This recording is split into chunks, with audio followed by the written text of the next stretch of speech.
Hi everyone, thank you so much for tuning in on the podcast. Honestly, before we get right into this episode, I just want to remind you all that you can find this podcast on Apple Pods, Spotify, and Castbox as well. If you have any suggestions as to where else we can put this podcast, please reach out to me on my Twitter or Instagram. And if you'd like to be a guest on the Honestly podcast, kindly fill in the form in the show note. And here's what we have for you coming up on this episode. What's the everyday you shoot is and day you spend? Mad. In film, you can literally count how much you've spent every hour. Oh, Because if you say like you have cameras, those are rented, they're telling you, oh, for a day, it's 24 hours, we're going to charge you 500,000 for this camera. And then you'll be like, oh, for us, this is, especially depending on the type of camera you're using, cameras can be so expensive. There are guys who can charge you a camera $1 million a day. But those are the best of the best kind of cinema cameras. Yeah. Some examples are like the Arri Alexa. It's a powerful camera. Like it can just essentially it can take a photo of you, and when you're getting footage of just your picture without it being a video, it can be like 2 GB.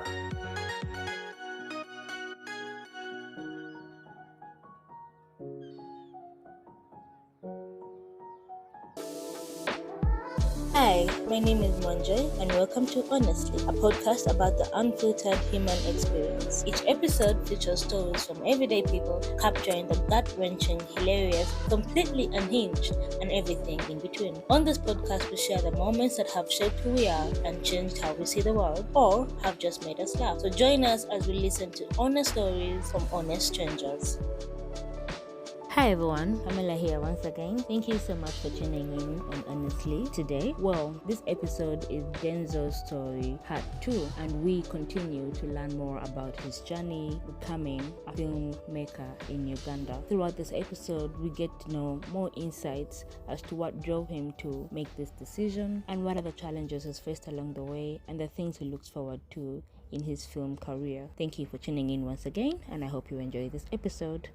okay. So you were talking about Call sheets. the call sheet and how it's just a guide. Yeah.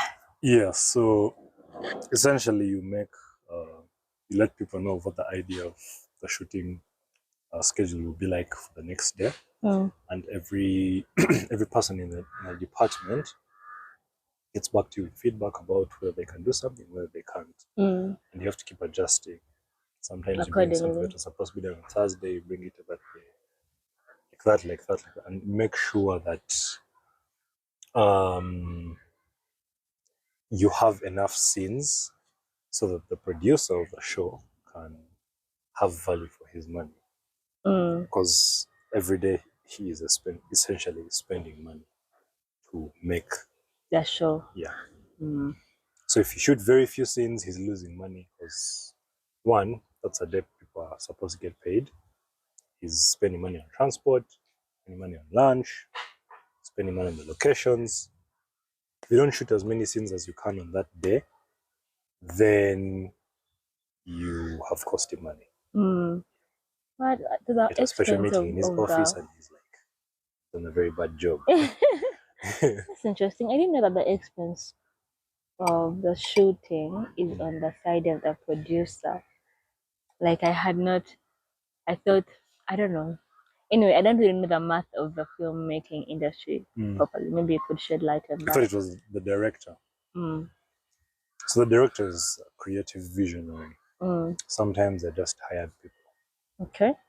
So a director is someone who understands story, picture, sound, and performance. And they combine all those elements to tell a story, film format. The producer is basically like the investor. Okay. But they are more hands-on in the film industry. Anyway, I'll get into it when I'm talking about like the differences between independent and studio, because there's a difference. Okay.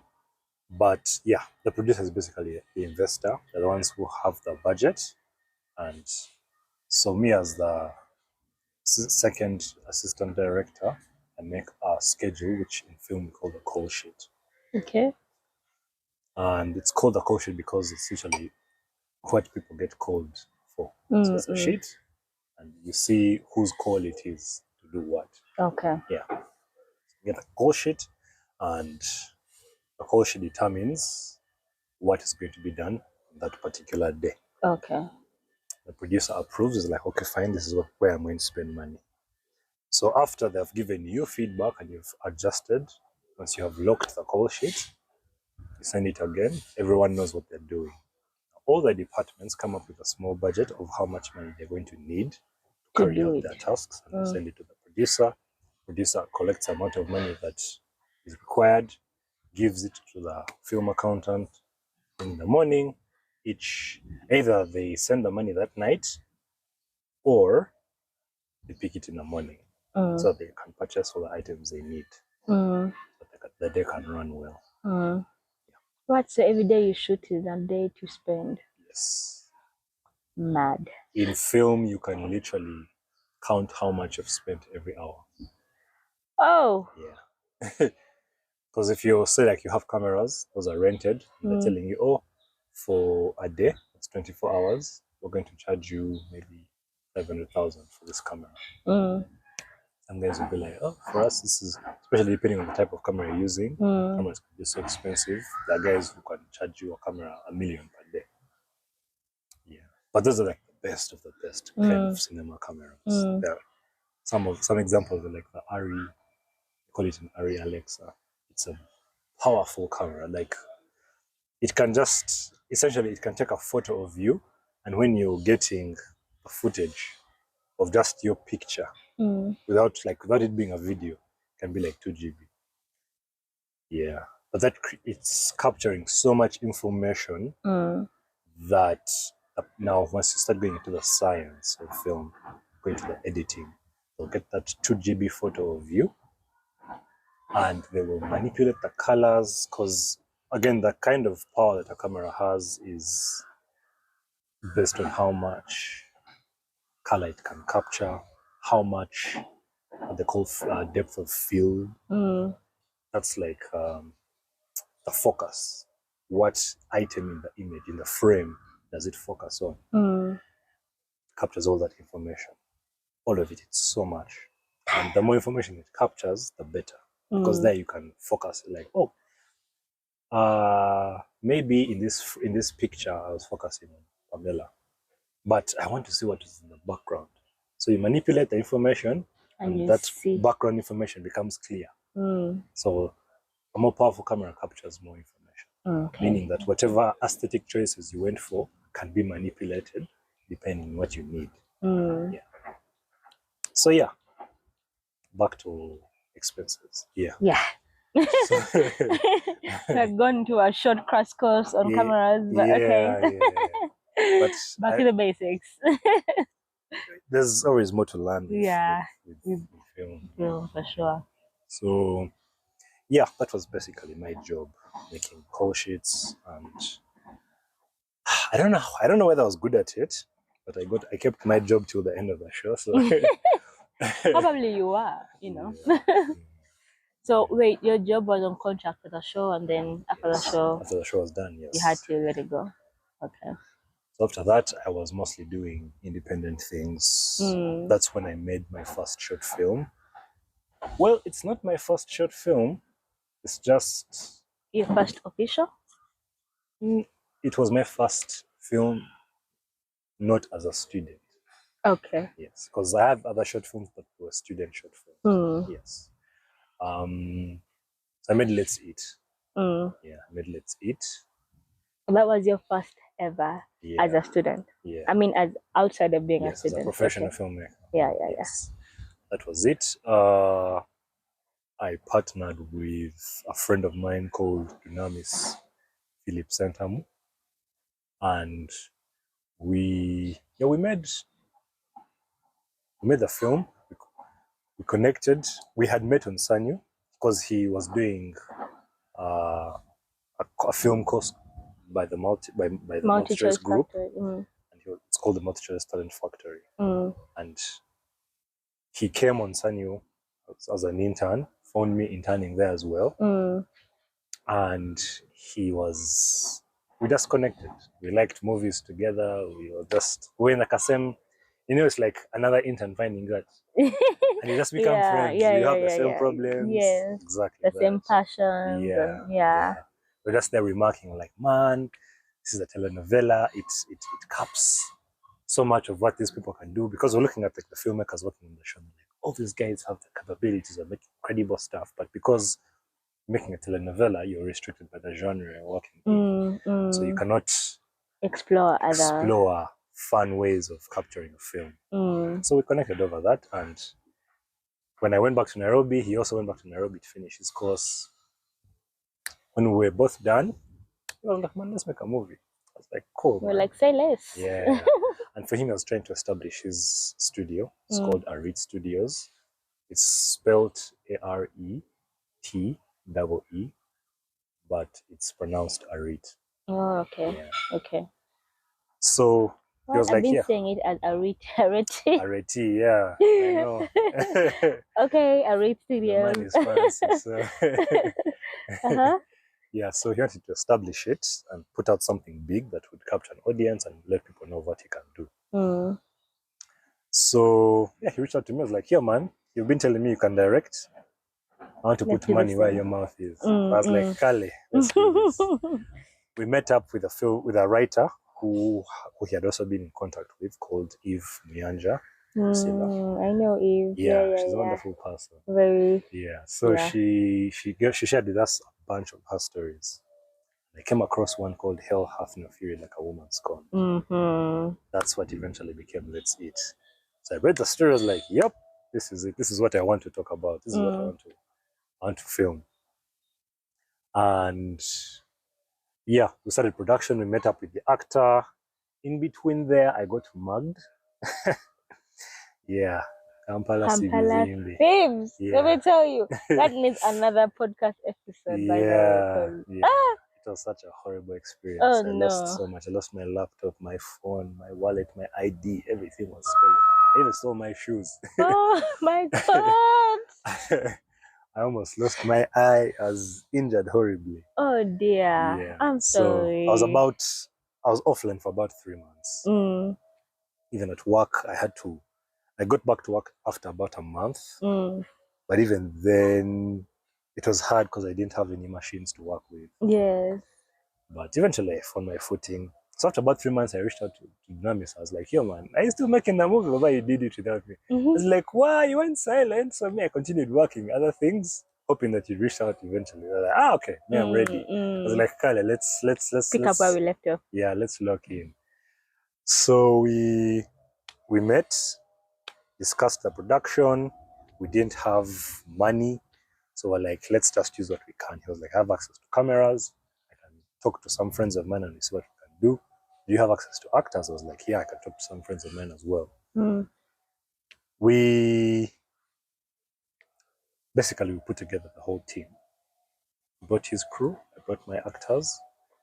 But he had already gotten a Zadi for the main role. So I was like, okay, cool. It's going to be wonderful working with a new person. We met up. We shot the film, I think, we did November and January. December and January. It took how much time to shoot it? It was 2 days.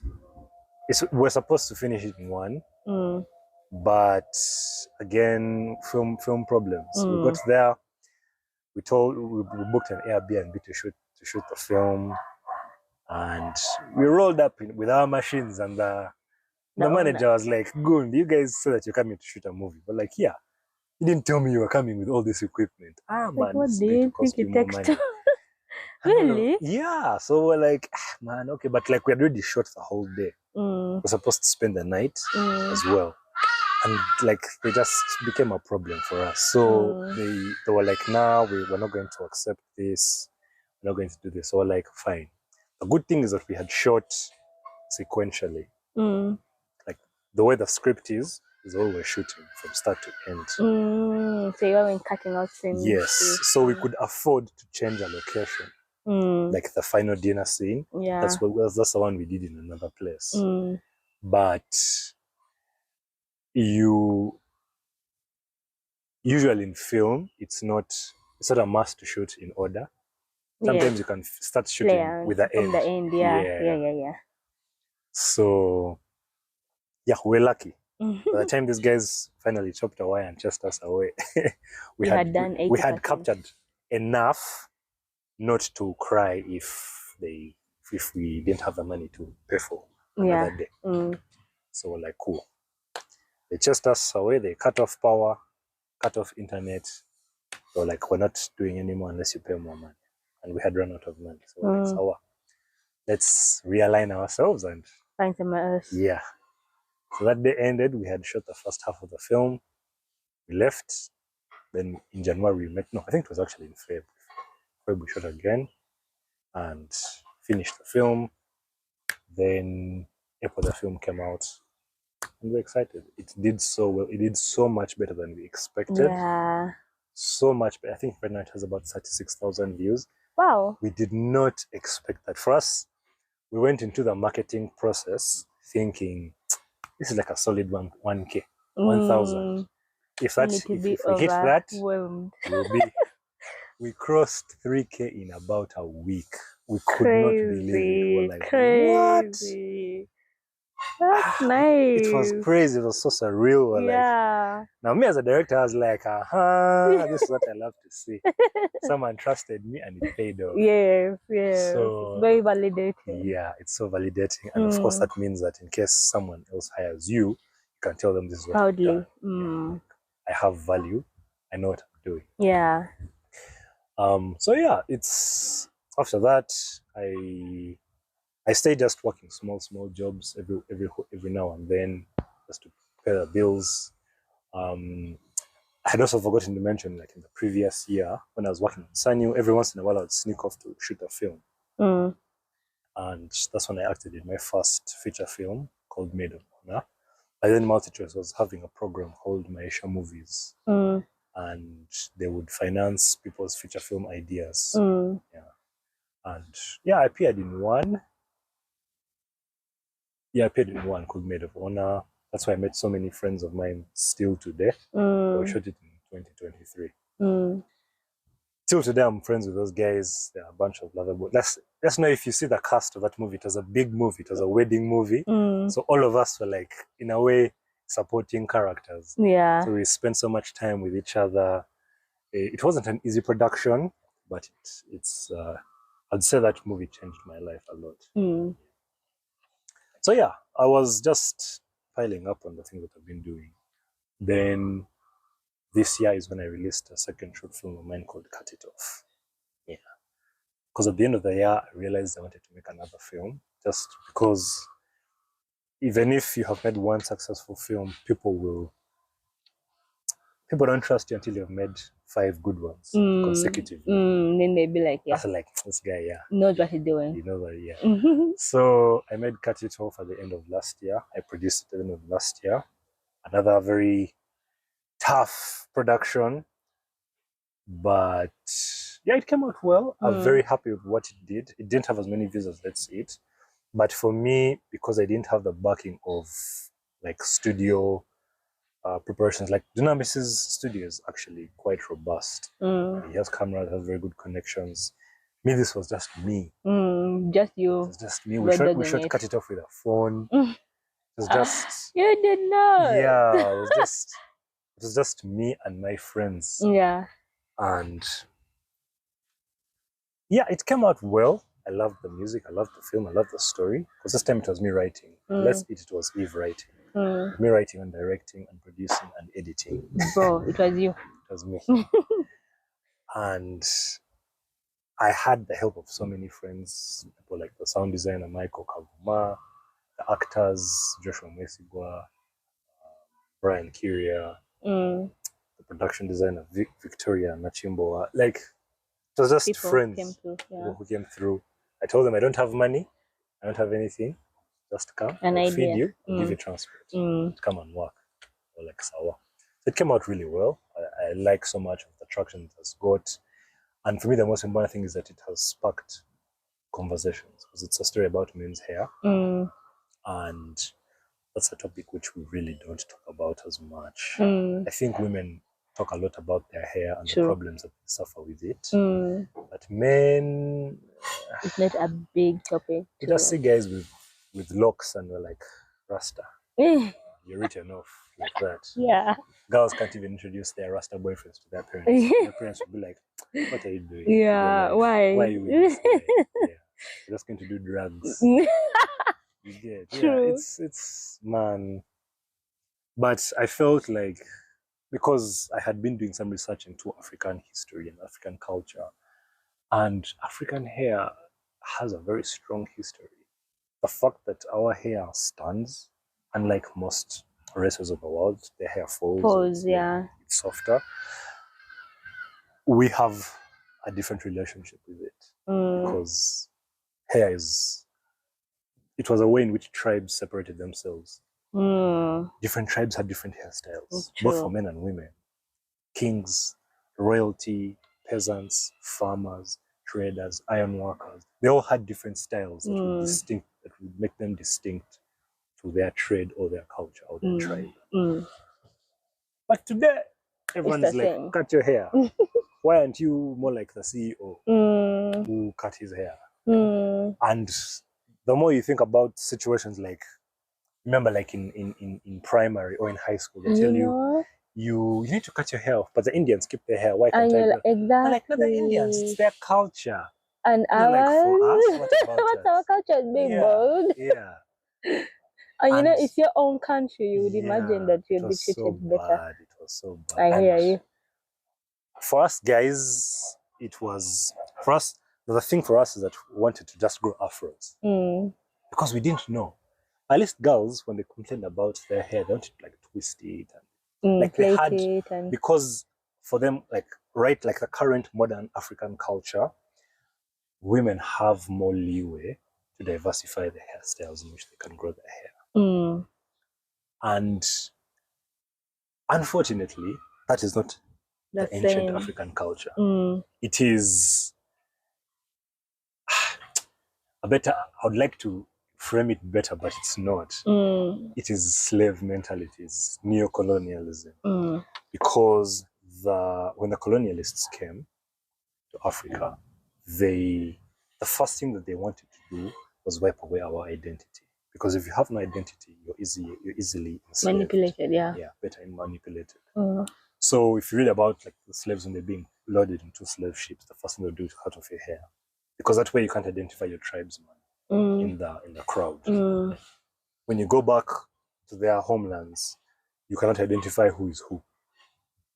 So the missionaries who were in charge of education started incorporating that into their schools. If you're coming to school, you cut off your hair. Because that way you don't know who you're not like, this guy is a Muganda. I'm also a Muganda. We can collaborate. No. The boss is the white man who is the headmaster. So everyone else works under them. True. And whoever appeases the white man gets the sweets. They get the privileges. So having no identity benefited them. And the colonialists and the missionaries had a very strong part to play in that. And that culture has carried forth. On top of that, the people who rebelled and kept their hair. Read about Mau Mau Rebellion. Those guys of General China and Dedan Kimathi. All those guys had locks. They had different hairstyles. Those were labeled as rebels, and they were promptly murdered publicly. And whenever people, like say if you are a young man and you applied for work, maybe in administration or education or health, basically if you applied for work in a respectable institution, the moment you came and you had locked hair, you were shunned, you were rejected. And what happens when a man has no purpose? They turn to escapism, which is drugs and alcohol. So you become a Rasta. Rastas do drugs, they smoke, they what? You become a bum, you become a vagabond. And those are the men who don't have money, they don't have families. Now the people who have families, when they're raising their kids, they're like, you see that guy, he's a Rasta, he has nothing, he's a loss. So they started, now the kids who were being told that were our parents. And our parents have carried the tradition forward. They see us and why you grow your hair? You won't get any work anywhere. You're not respected. But it's internalized. It's all just neo-colonialism. Yeah. And I wanted to find ways of exploring that and cut it off. Wow. I could not tell all that because I didn't have the budget for a whole film centered around that. But it is something that is worth exploring. True. Both on the men and the women's side. The women have a bit more leeway because, especially with beauty standards and cosmetics, they have more things they can get away with, like with coloring their nails and coloring their hair and braiding it into different styles. But with men, it's, it's a no-go area. In our society, men have one purpose, which is to make money. Yeah. If you're not making money, you have no purpose. You don't deserve love. You don't deserve anything. And women, it's different. Women, because the society tells them your one purpose here is to make children, and it is a very unfortunate fact, but that's how society is structured. Yeah, it boxes them like that. Yeah, that's the right word. It boxes them. Even though, of course, as people, we always have way more to offer. And that means that when women are trying to make themselves more beautiful and more different, it is looked at more with a kinder eye than with men. Men, you're like, why are you trying to be different? Make money. That's it. We don't need, we don't need these other things. Yeah. But for women, being different as a woman actually elevates you. Yeah. Yes. But a man, it's weird. Don't stress us, man. Yeah. Just make money. Yeah. That's very interesting. Like there's a lot of stuff you have shared that I have never thought about, and I'm just wow. There's a lot to think about when you really sit down to ask yourself about how society works and how people work and history. Man, there's so much that you learn, and you realize, oh my goodness, we're doing this because some guy 300 years ago said that this is how it is supposed to be done. And it's not really a Bible truth. It doesn't make sense. Crazy. I think that's the purpose of film. Really, to shed light on the things. Art really. Essentially. It's to create a mirror to ourselves and be like, question. Okay, so the thing about holding a mirror up to yourself is, I do not hate decisions that were made in the past, because they were either made to survive a certain period of time, or they were forced upon us. And decisions, so like cutting off your hair to get work, to get money, like, I'm complaining that society sees men as only money makers, but like, we've built that society. It's capitalism. You need money to survive. You need money to build a home. You need money to access services that you are not trained in. Because right now we're in a society where we're all specialists in something. Previously, we had to learn everything. Yes. You had to learn medicine, you had to learn how to build, everything. You had to learn what. And you split the roles with the person you've chosen to be with. Yeah. Like, fine, I know how to do everything. You also know how to do everything. Let's split. Then you see who can do what. But now, everyone is a specialist. You don't need to know everything. If anything, people keep telling you, you have to learn more about what you want to do. Know. That's why the whole idea of having a master's is important. Master in your 30 years ago, having a master's was a luxury. Like, if I had a degree, I would make it. I would get a high-paying job. I'll be able to support an entire family from start till they graduate. Now, if you have a degree, man, join the club, man. Join the club. You have to have a master's. Sometimes you even have to have a PhD. Yeah. And there's the amount of effort it takes to get there. And now we have AI, which means that having a PhD at some point is not going to be that valuable. Yeah. Because they'll be like, you have a PhD, join the club. Join the club. Me, I have my AI. It has all the information. That's the question it answers. That was the role of a PhD person. And it's changing so quickly. So now we are forced to interact with ourselves. We have to ask ourselves, okay, how can I make money to survive in such a world? But also, how do I do something that gives me purpose? Because all this other stuff, Like, it's important to survive and all that, but it's also that we have purpose to do it. Going to work every day is meaningless if we don't have an end goal or if we don't have a reason why we're doing it. Otherwise, we just become like zombies. I'm sure there are so many people who go to work today and they don't know why they're going to work anymore. So just like, fine, I have to make money just to see the next day. But it's so unfulfilling. And one of the reasons we make art is so that we can have that camera.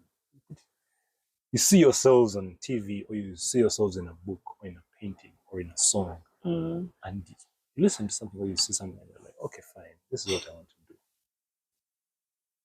So it's film is for me. That's why I do film. Yeah, I feel like that's my purpose. I want to examine the human condition, what it means to be human. It means to have purpose. It means to have love. It means to have the emotions that we have: hate, anger, despair. I've had a lot of people tell me that I'm a very depressing guy. And I'm like, I understand, man. I understand. Like, I write a lot. I blog a lot on Moado. So I have stories there, I have poems there. And a lot of it is honestly quite depressing. If you've ever read any of my works there, you'd be like, man, this guy is such a depressing guy. But it's always in the hopes that I reach someone who is having these feelings but cannot put word to them. So my target audience with my work is always that one person who is feeling exactly what I'm feeling but doesn't have words. And in a way, it's my invisible hug and telling them, I'm also feeling what you're feeling. You're not alone. There. And maybe we might survive this. Yeah, maybe eventually. Yeah. Interesting. I want to ask, what were your parents' reaction when you created Cut It Off, when you created Let's Eat, and your most recent project? Prophet. And Prophet, like, do they still have the same mentality of this not a real job, you could have been ABCD, or are they more accepting to the idea of filmmaking in Uganda? Do they now see a bit of the light at the end of a tunnel? Or ever since I graduated, they have been a bit more lax because now I have a degree. They're not pressured. Yeah, they're not pressured that they have not done their part. In their minds, they did their part. They paid my school fees, and they're like, fine, this is good. And I would like to say that for the most part, I haven't asked them for money since I came back from campus. Occasionally I do. Occasionally I do when things get tight, but it happens like thrice a year. Yeah. And I've been trying to reduce the amount of times because, like, I take on more gigs, more side things. I do some graphic design, some photography here and there, some writing. And essentially, they have eased up to the role because they see that I'm passionate about it, and there are institutions which are actually supporting the industry. Yeah. So, like, recently, I think this Ngalabi 2025 happened. It happened last month, 2 months ago. And they attended it. Oh, that's nice. Yeah, and they were so proud. And I was like, finally. I made it, guys. And for once, they were supporting me as a filmmaker. Because, I mean, till this day, they keep asking me whenever I tell them, yeah, I'm doing this thing, they're like, are they paying you? The most important question. Yes, because unfortunately, in Ugandan film, a big chunk of the work that you do is unpaid work. Someone calls you like, man, I don't have money, but just come and work on this thing. Because it's art, your entire livelihood depends on the portfolio you have. It's not like a CV where I'd be like, oh, I went to school for film. No one cares. People want to see your work. The actual work. They're like, okay, fine, you went to school. But what have you done? You directed, show us a movie you acted in. Because they want to see for themselves. Yes.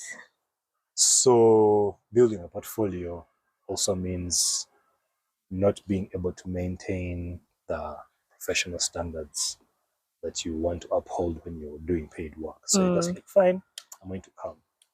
On my own expense, I'll put in my own transport, I'll feed myself, I'll come and I'll work. Just give me my credit. Yeah. Make sure that my credit is there so that I can use it in my portfolio. So they always ask me, man, are you getting paid for this one? I'm like, yeah, I'm getting paid. Yeah, something like that. Yeah, something like that. So they've slowly eased up on it. And yeah, now it's just, the onus is now on me to make it work. I'm still trying to make it work. I'm still actively studying film. And learning more and reading more a lot about our world so that I can tell better stories, but learning also how to pitch to people so that they can give you money to produce our work. And of course, the biggest issue with the Ugandan industry is distribution, which is selling our work, putting our work there. Out there. Yeah. And in a way for people to pay to watch. That's because that's how it's supposed to work. Make money, yeah. It's supposed to be extremely affordable, supposed to be cheap so that you can sell it to as many people as you can. And that way you build a fan base and you can say that, hey, I have about 1 million people who watch my content every time it comes out. I think if you invest in me and you charge them a little bit more than what I've been charging them, you can make a profit from this. So that's how it works. You're supposed to reach out to like more established industries. Because for them, they'll be like, okay, fine, if we produce your thing, we have about 1 million viewers in your region, say Uganda or Kampala.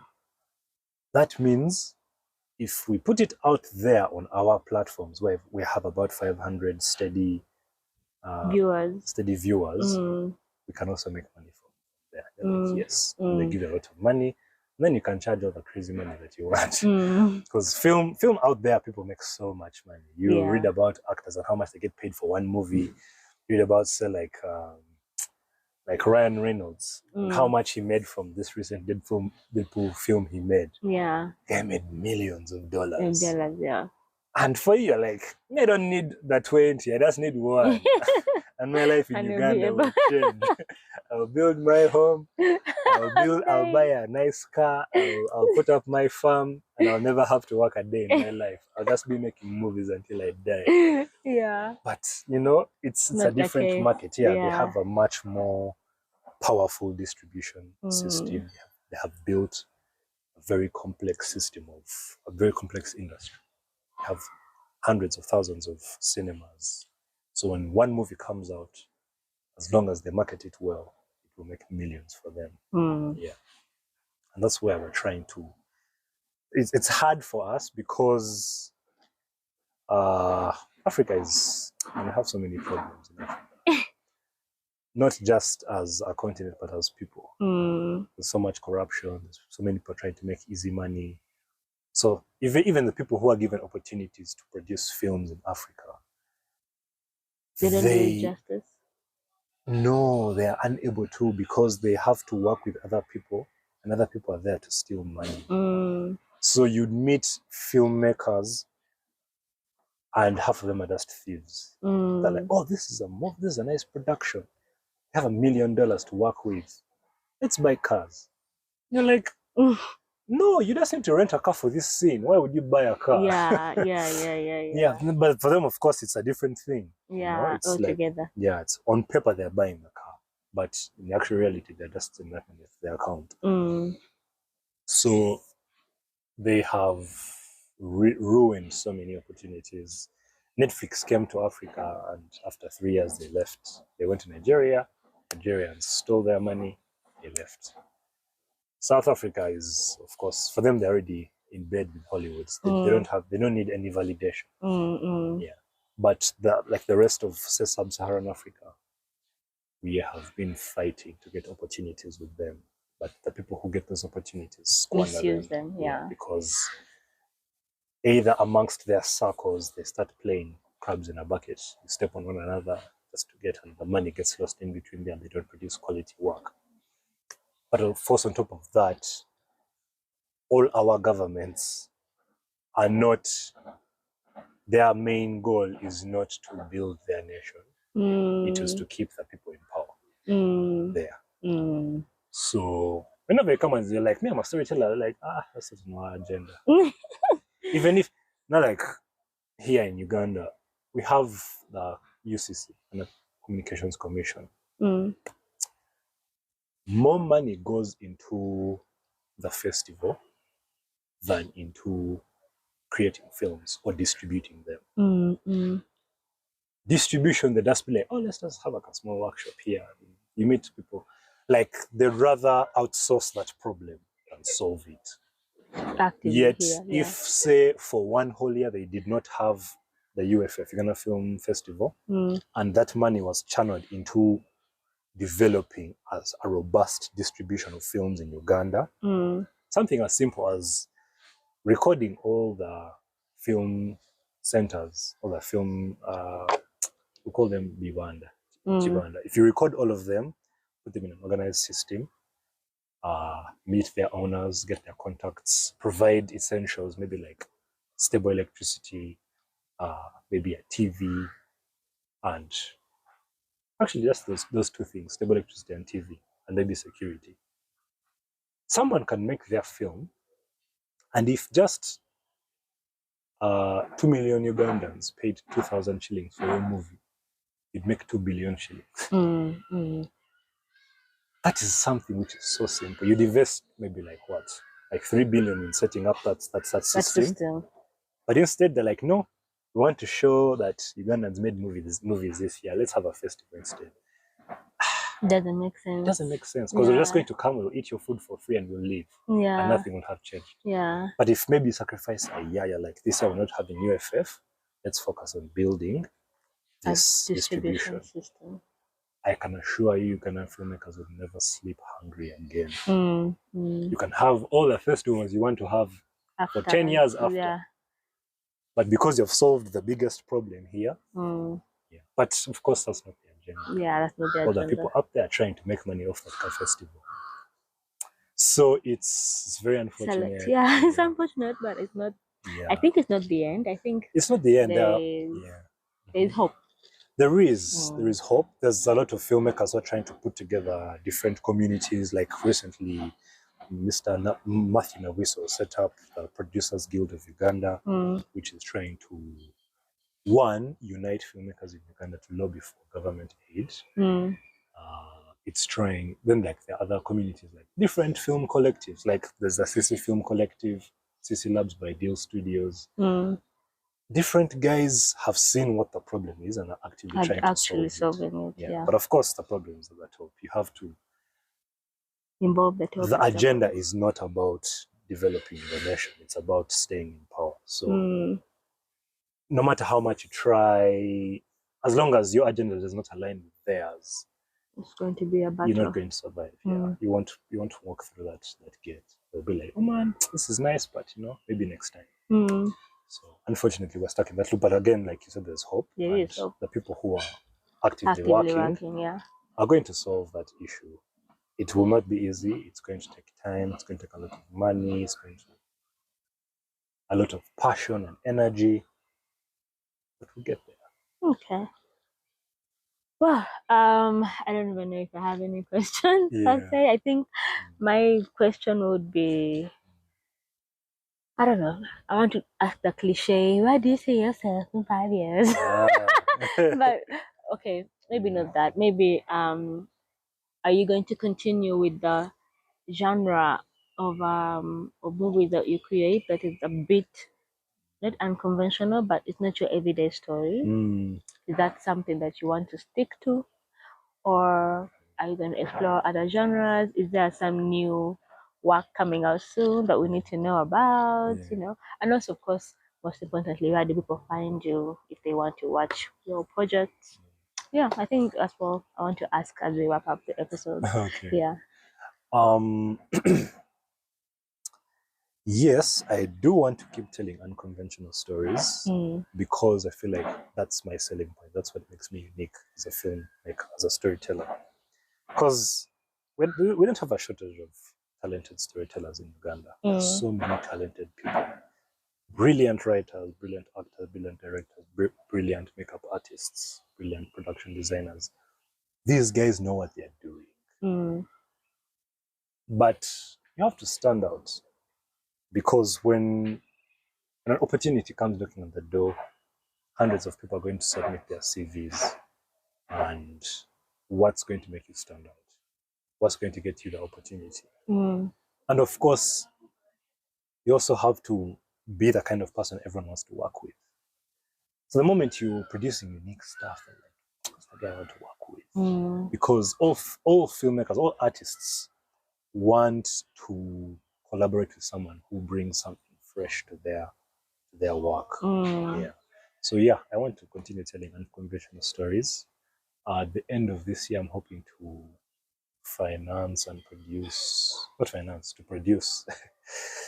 produce a film about climate change. Okay. And it is, in European spaces, it's more common. But here in Africa, it's not talked about that much because we have bigger problems. Sure. But this is like the one thing that is creeping up on us, and no one is talking about it. Yeah. There's fire in the mountain. Yeah, it's happening. Like, we're all seeing it. No one talks about how the desert has increased over the past 1,000 years, and it's coming lower and lower and lower. And the people who have been suffering with this from day one, the Egyptians, for them they're solving this problem. But for us here, we're not, completely ignoring it. And yet, climate change actively affects everything. From food to governance to health. Everything. So if we're ignoring it, then there's a big problem. So yeah, I want to make it's a short film as well. And it will probably be released next year.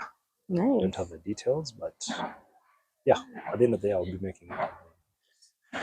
Then people can find me on Instagram. I'm more active there. The Instagram page is called Denzel _Evad. Okay. Yes. But then I also have a photography page called Some Things Denzel Sees. Okay. Yeah. That's nice. I think my last question, and I'm done, I promise. That's all right. My last question is, which director influences your work? From how you speak, I feel like you would be, I don't know if Tim Burton is a director per se, but I feel like you're more or less the same. Really? The whole unconventional way of telling stories. So Tim Burton has the most unconventional storytelling techniques I've seen in a minute. So, but anyway, you can answer the question for me. Who influences your work, or from whom do you derive that angle that you use to tell your stories? There are many filmmakers who influence my work, but it keeps evolving. I would say aesthetically, I would want to make a film that looks like a film that Zack Snyder made, or Denis Villeneuve is a French Canadian director. They have very unique and beautiful films. Like, if you watch a film by one of those guys, you'll be like, wow, these guys, they understand visual poetry. They know what they're doing. Visual poetry. Yeah, damn. Okay. They know what they're doing. Story-wise, it has been evolving slowly. Story-wise, of course, you look at director-writers like a guy called Quentin Tarantino. But of late, I've also fallen in love with a Ugandan director called Miranea. She's Indian. Nice. She's Indian-Ugandan. She has a very unique eye for stories. Her stories are so beautiful. Like, I've been slowly catching up to her for the past 3 years, and I don't think she has missed in any of her films. All of them are very beautiful. They're always about people of different cultures clashing and struggles, but they're also about just going through life. And I feel like that's a stage in life which I'm at, where I'm just going through life, like with my relationships and with people and my attempts to just make a life for myself. Of yourself, yeah. Her character is always speaking to that. Either they're young people growing old, or they're old people growing older, or old people raising a family. And I'm like, she has a unique eye for that. I think also Ryan Coogler affects me a lot. The fact that his film was the first film that I adopted, Black Panther. Yeah. But every time he makes a film, I'm always impressed because, again, there's a unique eye for stories, and they're all unique. They are never just the conventional. Fine, like, okay, these people are in love. That's important. It's part of the story. But like, what's the unique thing about them? He's always trying to talk about things like, okay, what's something weird that's happening here? Like his latest film called Sinners. I love it so much. God, yeah. I love it. So beautiful. I watched it twice in the cinema. I was like, wow, this is how you tell a story. Yeah. So, yeah, those are the people who influence my storytelling, my filmmaking. And I study them so much. And I listen to what they talk about in their interviews and how they work, and I see.